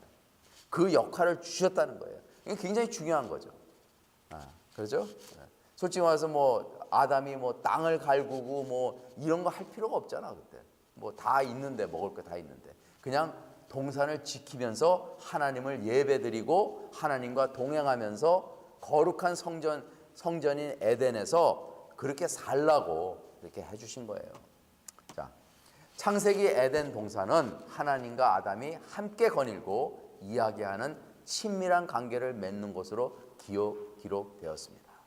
우리가 예배를 왜 드려요? 우리가 수시로 예배를 드리는데 예배를 왜 드립니까? 하나님과 교제하기 위해서 예배 드리는 거예요. 예배는 우리가 하나의 형식이 아니라 하나님과 교제의 통로를 바로 예배라는 거예요. 그래서 예배에 나오는 나는 하나님과 교제를 나누고 기도하면서 교제를 나누고 그리고 우리가 말씀을 선포하면서 하나님에 대해서 말씀을 전하고 그러면서 또 말씀을 들으면은 거기에 은혜 받고 하나님을 더 알아가고 그러면서 하나님과 대화 나누면서 하나님과 친밀한 관계를 이루라고 예배를 드리는 거 아니에요. 그죠? 그러니까는 여기서 사용되는 밋, 할, 렉 교제한다, 거닐다, 오다, 간다, 동행한다라는 의미로 쓰여 있습니다. 창세기 1, 2장은 아담을 왕 같은 정원사이자 파수꾼으로 묘사할 뿐만 아니라 예배하는 순종의 개념을 울려 퍼지게 하는 언어로 묘사합니다. 결과적으로 우리는 이 테스트에서 아담이 제사장으로 묘사되고 있다는 것을 결론으로 내립니다. 그래서 아담이 굉장히 중요한 responsibility를 중요한 직책을 맡았어요. 그런데 아담이 그걸 무시한 거죠. 타락하는 그 결과가. 창세기 2장 10절에 에덴에서 강이 흘러나와 동상을 적시고 거기서부터 내 근원이 되었으니 라고 했는데 이는 에스겔 47장의 1, 2절과 요한계시록 21장 1, 2절에 나타나 있는 종말론적인 성전의 상징적인 표현과 상당 부분 흡사합니다. 그래서 그 하나님의 보좌에서 흘러나오는 시냇물이 나와요. 요한계시록에. 그리고 새 예루살렘을 보면서 에스겔이 표현했는데 그 중간에 지성소에서부터 물이 흘러나옵니다. 그래서 물이 흘러나오면서 강이 돼요. 근데 에덴에서도 똑같이 네 군데로 강이 흘러나왔다고 그랬어요. 그러니까는 이 에덴은 하나의 그냥 동산이 아니라 우리가 생각하는 그런 동산이 아니라 하나님의 성전이다. 이렇게 보면 됩니다. 방주 성전, 노아의 방주 성전으로 홍수 후 노아 언약은 창조 언약의 갱신이라고도 말할 수 있습니다. 히브리서 11장 7절에 노아에 대해서 믿음으로 노아는 아직 보지 못하는 일에 경고하심을 받아 경외함으로 방주를 예비하여 그 집을 구원하였으니 이로 말미암아 세상을 정죄하고 믿음을 쫓는 의의 후사가 되었느니라 라고 하였습니다. 방주는 구약시대의 성전 역할을 합니다. 그죠? 우리 다 아는 사실이에요. 노아의 방주는 신약시대 교회의 그림자 역할을 합니다. 그래서 우리는 교회를 설명할 때 노아의 방주를 설명해요. 노아의 방주를 설명할 때 교회를 설명해요. 그죠? 방주는 히브리어로 테벳이라고 하는데 이는 아기 모세를 실어 나일강 위로 떠내려 보내진 그 갈대 상자 그것을 표현할 때도 똑같이 표현했습니다. 하나님이 노아를 방주에 들이시고 방주문을 닫으셨던 일은 전정구 교수가 원세계의 구속의 중요한 전환점이 된다. 이는 원세계 안에서 천국과 지옥의 구분을 모형론적 방식으로 구현한 위대한 사건이었다. 방주 안에는 하나님의 영광이 온전히 실제했고 그 영광의 빛이 방주 내부를 환히 비추고 있었으며 그리하여 노아 언약 공동체는 가시적인 영광의 실제 앞에서 천상의 하나님 나라를 미리 맛볼 수 있었다. 이제 전정구 교수는 그렇게 종말론적으로 이렇게 이걸 갖다가 얘기를 했어요.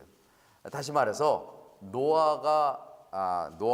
노아의 식구가 방주 안에 들어갔을 때 하나님께서 문을 닫으면서 하나님도 그 방주 안으로 들어가셨어요. 그리고 방주 안에 거룩한 백성이 방주 밖에 있는 거룩하지 않은 백성들하고 구별이 됩니다. 그리고 홍수가 다 죽여요. 그리고 방주 자체도 홍수로 인해서 움직입니다. 그렇지만은 하나님께서 저 안에 있는 모든 생물들을 구원하시기 위해서 하나님께서 그들을 생명을 보존해 주신 거예요. 그러니까는 하나님께서 그 방주 안에 없었다면은 그 방주 안에서도 그러한 요동 속에서도 살아나기가 쉽지 않았을 거라고. 근데 하나님께서 그 안에 계셨기 때문에 그 8식구가 비록 그 안은 컴컴했지만은 하나님의 영광이 그 안에 비쳤기 때문에 그 안에서 8식구가 살았고 그 안에 있는 모든 생물들이 하나님의 그 보호 안에서 살아갈 수 있었다. 이제 그러한 내용입니다.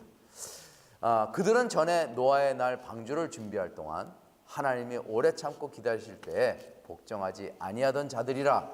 방주에서 물로 말미암아 구원을 얻은 자가 몇 명뿐이니 겨우 8명이라. 물은 예수 그리스도께서 부활하심으로 말미암아 이제 너희를 구원하는 편이 곧 세례라. 이는 육체의 더러운 것을 제하여 버림이 아니요 하나님을 향한 선한 양심의 강구니라. 베드로전서에서 그렇게 말씀하셨습니다. 자, 그러므로 노아의 방주는 하나님의 성전의 상징이자 하나님의 인재 가운데 노아와 가족이 보호받았음을 확인시켜주는 물체입니다. 자, 그 후에도 이제 이스라엘 민족이 광야에서 임했을 때 그 성막, 그죠? 성막을 짓게 해요. 성막은 뭐예요? 하나님의 이동할 수 있는 하나님의 성전입니다. 성소, 지성소 다 있어요. 거기 안에 하나님이 원하시는 요소들이 다 있어요. 성막. 그리고 하나님이 모세가 백성들과 같이 있을 때 하나님께서 항상 구름 기둥과 불 기둥으로 인도하시고, 그리고 성막을 중심으로 하나님께서 나타나셨어요. 그래서 하나님은 이렇게 성막 이렇게 나오죠. 그 다음에 다시 나가가지고 예루살렘 성전이 이제 솔로몬을 통해 가지고 다윗과 솔로몬을 통해서 지어지면서 하나님께서 거기와 함께 하셨어요. 그렇지만은 그 성전이 우상 숭배의 자리로 됨으로 인해서 하나님이 거기서 떠나십니다. 떠나세요. 그러니까 그렇기 때문에 구약에서는 이렇게 성전으로 계속 이어지는 그러한 역할을 합니다. 하나님께서는 그냥 백성과 그냥 함께 있었다 이렇게 얘기하는 것이 아니라 성전으로 통해서 예배드리는 제사 드리는 곳에서 하나님께서 그곳에 있었게. 물론 하나님께서는 어디도 하나님께서 없으신 데가 없어요. 다 있어요. 지옥까지도 하나님께서 계세요. 그렇지만은 특별하게 하나님의 백성에서는 하나님께서 성전에 임하신다는 것을 구약에 우리에게 계속해서 반복적으로 얘기하십니다. 성전이 있어야지 하나님이 있는다. 이제 이걸 얘기하시는 거예요. 이제 신약에 들어와서는 조금 더 상징적으로, 조금 더 그리스도 중심으로 우리가 성전을 보는데, 새 언약 성전은 그리스도다. 그리스도께서 성전이다. 이렇게 얘기합니다. 신약에서 그리스도는 거룩한 성전으로 징표되어 있습니다. 예수 그리스도는 이 땅에 임마누엘에 오셨고 또한 우리의 거룩한 성전이 되신 것입니다. 신명기 전반에 걸쳐 여호와께서 그 이름을 두시려고 택하신 곳에 대한 강조는 하나님께서 그의 백성 가운데 거하시는 시온에 집중적으로 거하실 것을 예고하였습니다. 신권 정치의 중심에는 하나님께서 자기 백성과 함께 계신다는 원리가 존재합니다. 그분과 함께 한다는 것은 아담, 노아, 이스라엘이 이행하지 못한 약속의 땅을 하나님께서 임재하심으로 다스리고 충만케 하는 대사명을 성취하게 한다는 것입니다. 요한복음 2장 20절에서 21절에서 예수께서 너희가 이 성전을 헐라 내가 사흘 동안에 일으키리라 라고 했을 때 그가 가리키는 성전은 자기 자신의 부활의 육체의 몸이라는 것입니다. 부활의 몸을 얘기하는 거예요. 그죠? 사흘 안에 내가 다시 일으키리라. 성전을 다시 일으키리라. 구약의 옛 성전은 예수 그리스도의 십자가 죽음으로 말미암아 지성소와 성소를 구별하는 성소의 휘장이 한 가운데에서 찢어짐으로 더 이상 성전의 역할을 수행하지 못하게 되었습니다. 거기서부터 성전의 역할을 상실하게 되었어요. 성전의 그게 완전히 없어졌어요. 그리고 예수 그리스도께서 새 언약의 성전으로 나타나신 것입니다. 예수께서는 새 예루살렘 성전보다도 더 크십니다. 왜냐하면 하나님의 임재는 땅의 성전에서보다 그분 안에서 더 분명하게 나타나십니다. 그래서 구약에 나오는 모든 성전들은 예수 그리스도를 상징하는 그러한 것이다. 하늘에 있는 새 예루살렘 성전을 상징하는 것이다. 그래서 그림자 역할을 한다. 이제 이런 모습에서 우리가 이해를 해야 됩니다. 예수 그리스도의 영광은 하나님의 독생자의 영광이요 은혜와 진리가 충만하다. 빌은 이 사실에 대해서 하나님은 물리적인 성전 구조에서 나타낸 것보다 더 큰 방법으로 예수 안에서 그의 영광스러운 임재를 나타내셨습니다. 그래서 사람들이 예수님을 보면 하나님을 본 거나 마찬가지예요. 왜냐하면 예수님은 성전이시고 그리고 예수님과 함께 있으면 하나님과 함께 있다. 이렇게 이해를 하는 것입니다. 구약의 성전은 이미 구구시를 상실했습니다. 성전 안에서 매매하는 모든 사람을 내쫓으며 돈 바꾸는 사람들의 상과 비둘기 파는 사람들의 의자를 들러 엎으셨다. 이만큼 인간들은 성전을 지키라고 제사장을 세워주고 대제사장을 세워주고 거기 안에 바리새인들이 있고 그리고 많은 종교 지도자들이 있었지만은 그들은 결국 타락한 존재들이고 이렇게 성전을 타락하게 만든 장본인이라는 것입니다. 그분의 죽음과 부활은 성전 건축 역할의 절정입니다. 그는 종말론적으로 성전의 기능을 수행함으로써 곧 속죄와 언약을 세우는 희생으로 모든 사람을 위해 자신의 생명을 바침으로 새 성전을 짓습니다. 그래서 예수 그리스도께서 자신의 몸을 하나님께 바치고 그리고 어린 양으로서 하나님께 바친 것은 그것은 ultimate sacrifice, 우리를 위해서 자신의 생명을 바침으로 그 새 성전이 지어졌다는 것입니다. 부활의 몸은 곧 새 성전을 얘기하는 것이고 그 부활이 몸이 이제 그 하나님의 나라, 그러니까는 천국이죠. 천국의 감으로 인해서 요한계시록에 그렇게 나옵니다. 그곳에는 성전이 없다. 곧 하나님과 그 어린 양이 성전이었다. 그렇게 얘기합니다. 성전이다. 그렇게 얘기합니다. 사도 바울의 성전의 진정한 의미는 예수를 믿는 성도들에게 있었습니다. 너희 몸은 너희가 하나님께로부터 받은 바 너희 가운데 계신 성령의 전인 줄을 알지 못하느냐. 그러니까 우리 몸이 성전이라는 거예요. 왜냐하면 우리 몸 안에는 통로가 있어요. 예수님과 하나님과 연결하는 통로가 있어가지고 하나님은 그 통로 안에 성령님이 임하실 수 있고 예수님이 임하실 수 있고 그 안에 하나님이 임하심으로 인해서 우리 마음과 몸과 우리 몸 그 자체가 하나님의 성전으로 이렇게 임합니다. 그래서 우리는 하나님의 성전으로서 우리는 관리자의 역할을 잘 감당해야 됩니다. 그래서 예수 그리스도를 믿는 첫 번째 의무는 우리 자신을 관리해야 돼요. 내 몸을 깨끗이 해야 되고 거룩하게 해야 되고 하나님의 백성으로서 하나님의 백성답게 살아야 되고 남한테 모범이 돼야 되고 이러한 믿음의 자로서 우리가 우리 자신을 케어해야 돼요. 훈련받고 우리가 이렇게 사는 것이 하나님의 백성으로서 그 역할을 감당해야 됩니다. 왜냐하면 우리 자신이 성전이기 때문에. 그렇죠? 그 다음에 남을 케어하고 교회를 케어하고 성도들을 케어해야지 나 자신도 제대로 케어하지 못하고 죄를 짓는 상황에서 내가 어떻게 교회에서 섬기고 교회에 예배를 드리고 설교를 하고 그렇게 할 수 있습니다. 내 자신을 먼저 깨끗하게 하고 거룩하게 하고 그리고 내 안에 있는 예수 그리스도를 우리가 계속해서 예수 그리스도와 함께 우리가 교제를 나누면서 하나님의 백성으로서 거룩하게 삶으로 인해서 우리가 그 역할을 감당할 때에 남을 감당할 수가 있다는 것입니다. 내 가족을 감당할 수 있고 그리고 다른 성도들을 감당할 수 있다는 것입니다. 그래서 많은 사람들이 무슨 일을 맡으면 그걸 자기 자신은 별로 상관 안 하고 남만 신경 쓰는 그런 사람이 있는데 그렇게 하면 안 된다는 거예요. 내 자신이 중요합니다. 그래서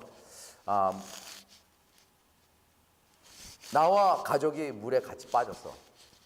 나를 먼저 구해야 돼. 그래야지 내 가족을 구할 수 있어요. 나는 희생하면서 가족을 구한다? 안 돼. 나부터 구해. 그러니까 좀 이기적인 그러한 모습이지만은 그랬잖아요. 내 이웃을 내 몸같이 사랑하라고 그랬어요. 그죠? 내 몸같이 사랑하라고 그랬어요. 그러니까는 내가 남을 사랑하기 위해서 내 자신을 사랑해. 내가 나를 사랑하지 않으면은요, 남을 사랑할 수가 없어요. 그죠? 내가 부모한테 사랑을 많이 받은 사람이 남을 사랑할 수가 있어요. 왜냐하면 내가 나 사랑을 하는 방법을 알기 때문에.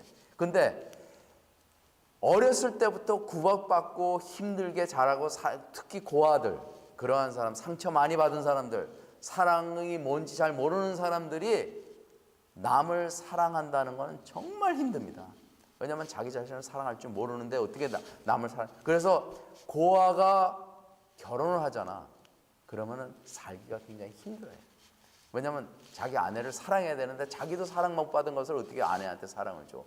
그러니까는 물론 예수 그리스도 안에서 그걸 완전히 그 사람이 완전히 거듭나 가지고 완전히 변화되면은 그게 기적이잖아요. 그러면 될 수가 있어. 그렇지만은 기본적으로 나 자신을 사랑할 줄 알고 나도 남의 사랑을 받을 줄도 알고 그리고 또 하나님의 사랑을 많이 받아야지 그 사랑이 넘쳐 흘러서 남에까지 가는 거지. 나를 사랑하지 않으면은 남을 사랑할 수가 없습니다. 그걸 우리가 이해를 못해요. 그래서 우리가 예수 그리스도를 믿는다는 것이 어느 지능을 믿는 것이 아니고 그리고 뭐 지적으로 우리가 뭐 더 많은 것을 아는 그런 거 아니고 정말로 나를 사랑하는 기본적인 것이 바로 그리스도입니다. 하나님께서 우리에게 그걸 요구하세요. 원하세요. 내 몸이 성전인지를 너는 모르겠냐 이렇게 말씀하잖아요. 그죠? 그래서 담배 피는 사람 자기 자신을 사랑하지 않는 사람입니다. 왜냐하면 왜 그렇잖아요. 담배 피면은 결국에는 병으로 이어지잖아. 술 먹는 사람도 마찬가지예요. 그래서 그게 죄는 아니에요. 그렇지만은 그것이 내 몸을 더럽히고 내가 자꾸만 욕을 하면은 내 몸을 더럽히는 것이고 정크푸드를 먹는 것은 내 몸을 학대하는 것이고 그러면 나를 사랑하지 않는 것이고 이렇게 되는 거예요. 결국적으로는. 그러니까는 하나님은 우리를 사랑하시고 우리도 하나님께서 우리에게 사랑과 은혜를 베푸시는 것은 내가 나를 더 사랑하게끔 하라는 거예요. 그래서 우리가 특히 사역자들은 나를 사랑해야 돼. 내가 은혜를 받아야 돼. 내가 하나님의 사랑을 많이 받아야 돼. 그래야지 남도 사랑할 수가 있습니다. 그래야지 사역에 재미가 있고 그리고 성공적으로 사역할 수가 있는 것입니다. 내가 남보다 더 잘한다? 그거는 얼마 못 가. 지식으로는 얼마 못 가요. 내가 교회에서 성도들을 사랑하는 것은 사랑했다는 증거는 내가 나 자신을 사랑했다는 증거입니다. 그렇게 돼요. 굉장히 간단하면서도 굉장히 깊은 진리입니다. 많은 사람들이 행동으로 실천하지 못하는 것이고 그리고 많은 지금 이 지구에서 사는 많은 사람들이 자기 자신을 학대하는 사람이 너무 많아. 그죠? 너무 많아.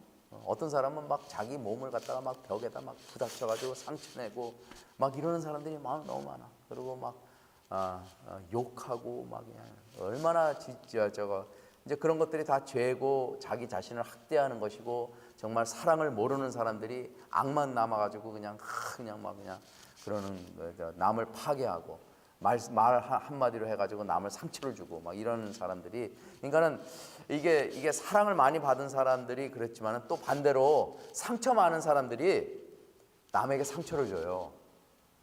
그게 그래요. 그래서 이렇게 보통 이렇게 하는 말 한마디로 해가지고 남을 상처 주는 사람 있잖아요.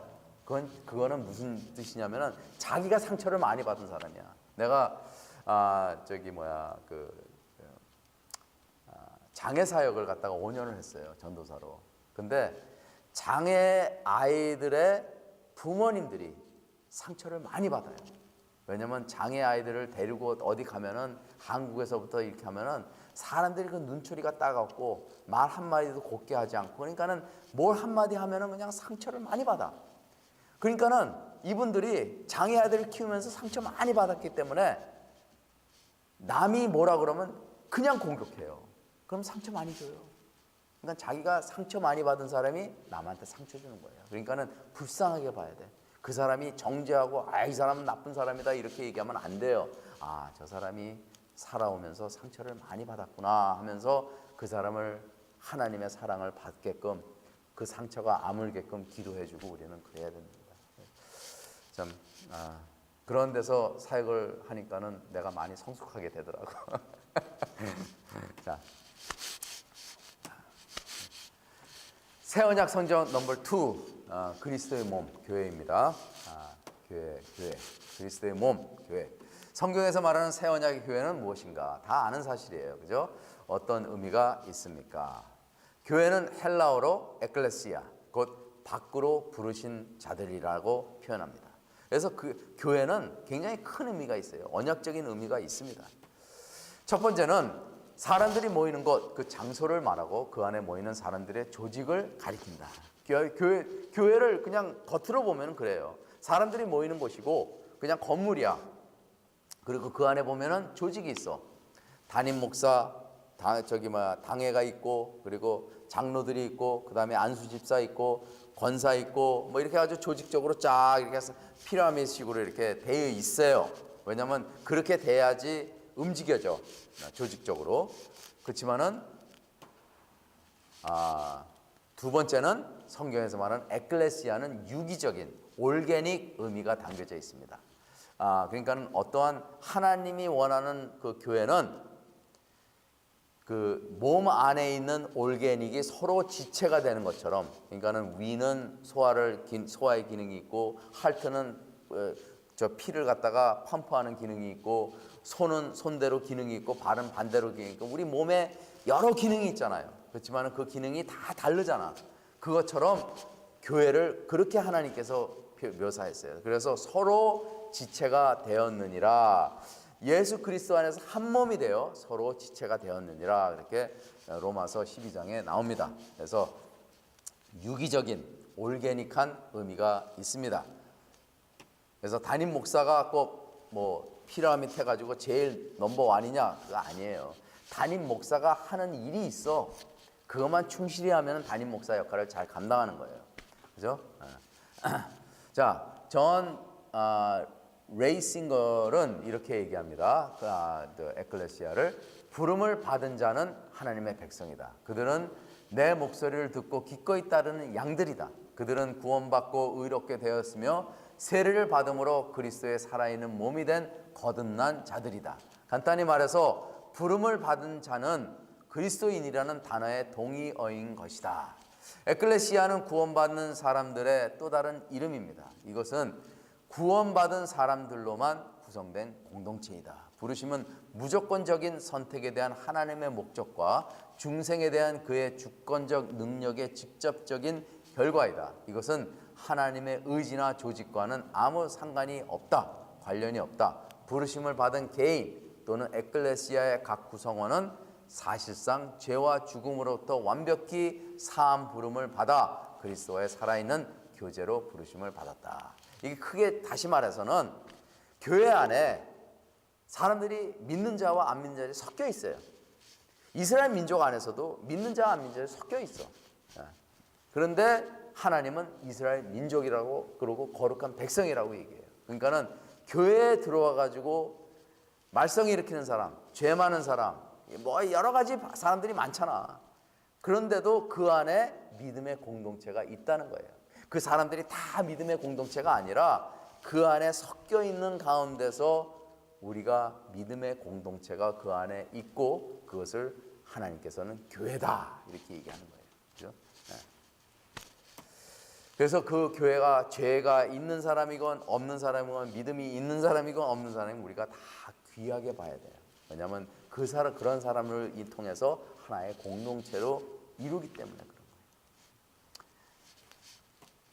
칼빈은 이러한 공동체를 교회라고 하며 그 명칭은 땅 위에 흩어져 있는 사람들 중 오로지 한 분 하나님과 이 그리스도를 예배한다고 고백하는 자들의 무리를 지칭한다고 하였습니다. 로버스는 예수 그리스도의 언약의 성취에 대해서 이렇게 정의합니다. 마침내 나는 너의 하나님이 되고 너희는 내 백성이 되리라 라는 주제는 성막이 아닌 그리스도 안에서 한 사람의 구원을 통해 절정에 이르렀고 언약 주제는 완벽하게 성취됩니다. 그래서 우리가 예수 그리스도를 통해서 구원을 받았다 하는 것은 곧 언약의 백성이 되었다 하는 것을 얘기하는 것이고, 언약의 백성으로서 우리가 어떻게 살아야 되는 것은 우리가 믿음으로써 그것을 행위로 보여지는 것이라는 것이에요. 자, 하나님의 성전이라는 말이 있고 교회 성경 안에 하나님의 나라라는 말이 있어요. 이건 이제 내가 쓴 책에 다 나오는 건데, 신약 성경은 그리스도인의 몸이 하나님의 성전인 개념과 하나님의 나라인 개념을 같은 의미로 적용합니다. 누가복음 10장 20절에서 21절에는 바리새인들이 하나님의 나라가 어느 때에 임하니까 묻거늘 예수께서 대답하여 이르시되 하나님의 나라는 볼 수 있게 임하는 것이 아니요 여기 있다 저기 있다도 못하리니 하나님의 나라는 너희 안에 있느니라. 그렇게 얘기합니다. 그래서 하나님의 나라, 하나님의 성전은 같은 의미가 있는 거예요. 우리가 하나님의 성전이면서도 하나님의 나라가 우리 안에 있음으로 인해서 같은 의미로 쓰여진다는 것입니다. 예수를 마음으로 영접한 성도들은 그 몸이 곧 성전으로서 이미 하나님 나라에 속해 하나님의 통치 안에서 이 땅을 누리지만 아직 이 땅에서 죄와 사망과 사탄에게 고통을 당할 수도 있다는 것입니다. 왜냐하면 우리는 완전히 죄에서 해방되지 않은 상태에 있기 때문에 우리가 아직 그 완전한 상태에서 누리려면 기다려야 된다는 거예요. 예수 그리스도가 다시 올 때까지 우리가 기다려야 한다는 것입니다. 종말론적인 성전, 마지막에 우리가 이 땅을 벗어나서 새 예루살렘으로 들어가는데 어떠한 모습으로 새 예루살렘이냐. 구약 성전과 신약 성전의 성취에 대한 개념이 천국의 성전으로까지 이어지면서 하나님 장막이 사람들과 함께 있으며 하나님이 그들과 함께 계시니 그들은 하나님의 백성이 되고 하나님은 친히 그들과 함께 계실 것이라는 언약이 마지막에 다시 한번 성취됩니다. 이것이 바로 요한계시록 21장 3절에 나오는 말씀이에요. 나는 너의 하나님이 되고 너희들은 나의 백성이 되리라. 그러니까 결국에는 우리가 완전한 성취를 이루려면 이 땅이 아니라 저 하늘에 가서 우리가 거기서 완전한 성취, 그러니까 우리 몸이 부활이 돼서 우리 몸 자체가 완전히 죄에서 해방되고 그리고 하늘나라에서 많은 성도들, 정말 요한이 어떻게 이걸 설명했냐면 눈으로 보아도 끝이 보이지 않을 정도로 많은 무리가 모여서 하나님을 경배했다. 거룩하면서 경배를 하고 예배를 드렸다. 이렇게 설명합니다. 우리는 언젠가는 그 가운데 임할 줄 우리는 믿어야 됩니다. 하나님의 성전은 종말에 가서 영원한 성전으로 이어집니다. 계시록 3장 12절에 이기는 자는 내 하나님 성전의 기둥이 되게 하리니 그가 결코 다시 나가지 아니하리라. 내가 하나님의 이름과 하나님의 성 곧 하늘에서 내 하나님께로 부터 내려오는 새 예루살렘의 이름과 나의 새 이름을 그 위에 기록하리라. 계시록에 나오는 내용 또 하나 읽겠는데 그레고리 비엘이 이야기합니다. 천상의 예루살렘에는 물리적 성전은 없고 주 하나님 곧 전능하신 이 및 어린 양이 그 성전이라는 언급에서 천국의 모습이 분명하게 드러납니다. 새 예루살렘에 있는 사람들은 하나님과 어린 양의 빛으로 길을 찾고 그들의 직접적인 임재 안에서 산다는 것입니다. 그래서 내가 만약에 또 한 과목을 가리킨다면은 요한계시록을 가리키고 싶어요. 요한계시록 안에 하나님의 천국에 대한 비밀이 많이 있습니다. 그리고 요한계시록은 어떻게 적었는지 그런 것을 갖다가 이제 설명하는데 요한계시록과 이제 구약에 나오는 말씀이 이제 어떻게 연결되고 또 언약적으로 우리가 어떻게 이해를 하느냐 이런 게 있습니다. 하나님은 하나님의 백성과 언약을 맺으면서 그들과 함께 계시고 역사하시고 창조 때부터 종말까지 언약의 공식 곧 나는 너의 하나님이 되고 너희는 나의 백성이 되리라를 일관성 있게 유지하였습니다. 그렇죠? 성전의 목적. 우리가 하나님은 우리와 함께 계시기 때문에 성전의 목적이 되었습니다. 근데 이제 좀 더 자세하게 얘기하면 그럼 옛 언약과 새 언약을 걸쳐서 하나님과 하나님의 백성과의 언약 안에서 이루어진 하나님의 성전의 목적은 무엇입니까? 비록 역사 전체에 걸쳐 하나님의 의도와 목적은 자신을 영광스럽게 하기 위한 것입니다. 왜 하나님이 우리의 백성을 갖다가 이렇게 세운 것입니까? 하나님의 영광을 위해서, 하나님이 하나님 되기 위해서, 하나님이 홀로 영광을 받기 위해서 우리를 세우신 거예요. 우리의 자유의지로 인해서 하나님께 영광을 드리시는 거 하나님께서 그렇게 원하셨어요. 그죠? 하나님께서 천사들도 하나님께서 영광을 드려요. 천사들도 천군 천사가 하나님께 찬양 올리고 하나님께 막 거룩하다 막 그래요. 근데 하나님은 천군 천사들이 하나님께 영광 올리는 것도 받고 좋지만은 더 원하는 건 우리가 하나님께 천군 천사보다 더 귀하다는 거예요. 하나님의 영광 돌리는 것이. 그래서 하나님께서 우리를 원하신 거예요. 왜냐하면 우리는 모든 고난을 다 제치고 예수 그리스도를 믿고 하나님한테 우리가 자유의지로 나왔기 때문에 하나님께서 우리를 받아주심으로 인해서 하나님께서 더 영광을 받는 거예요. 또 우리 입장에서는 그렇게 얘기하지만 하나님께서 우리를 불가항력적으로 은혜를 주셔가지고 하나님께로 오게끔 만들어줍니다. 그러니까는 뭐가 맞냐? 둘 다 맞는 거예요. 하나님께서 불가항력적으로 우리를 예정하시고 우리를 불러주셨기 때문에 우리가 왔다. 그렇게 얘기할 수도 있는 것이고 우리 입장에서는 우리가 자유의지로 하나님께 나왔다. 그렇게 얘기해도 우리 입장에서는 그게 가능한 거예요. 왜냐하면 내가 선택하고 내가 하나님을 믿고 내가 예배 드리기 때문에 그것이 맞는 거예요. 그래서 성경적으로 얘기하면은 예정이 성경적이다. 그래서 이제 그거 조금 잘못 얘기하면은 자유신학으로 들어갑니다. 근데 그렇지만 우리의 자유의지가 하나님한테는 중요해요. 왜냐하면 선과 악을 구별할 수 있는 능력을 하나님께서 예수님 안에서 주셨기 때문에 예수님을 믿고도 우리가 하나님한테 죄를 짓냐, 매일 우리가 갈등하는 게 뭡니까? 죄를 짓냐, 선을 선택하냐, 하나님의 영광을 선택하냐, 나 개인의 영광을 선택하냐, 이런 갈등 속에서 우리는 매일같이 살고 있다는 것입니다. 그러면서 매일같이 우리가 결정해야 되는 것은 하나님의 영광을 위해서, 그것이 하나님께서 우리가 이 땅에서 살게 하는 목적이 됩니다. 하나님의 영광을 위해서. 그래서 그 월드컵에서 탁 골 한 다음에 하나님한테 탁 영광을 돌리잖아. 그 이름이 누구예요? 몰라? 기억 안 나? 혹시 알아요? 최전 선생님? 그래서 이제 그런 것도 뭐 가끔가다 운동선수들이 그래. 하나님한테 탁 키스하고 이게 다 하나님의 영광 돌리는 거는 제스처예요. 근데 이제 우리는 어떠한 특히 이방인들이 모인 곳에서 하나님의 영광을 돌리는 것이 아주 중요합니다. 그래서 애카데미 어워드 같은 거 텔레비전 앞에서 대통령이 앞에서 저번에 트럼프가 이제 총에 맞았잖아요. 총알이 바로 여기 옆에 살짝 지나쳤대요. 귀를 때리면서 거기에 한 3인치인가 2인치인가 고져 있는데 거기만 살짝 들어갔어도 이 브레인으로 해가지고 자기는 살아남을 수 없다고 그러더라고요. 그러면서 얘기하는 게 이것이 다 하나님의 은혜로 내가 살 수 있었습니다. 그렇게 얘기합니다. 영어로다가 It was a grace of my grace of God that I survived 이렇게 얘기해요. 그러니까는 자기가 기적적으로 총알을 안 맞고 살았다는 거예요.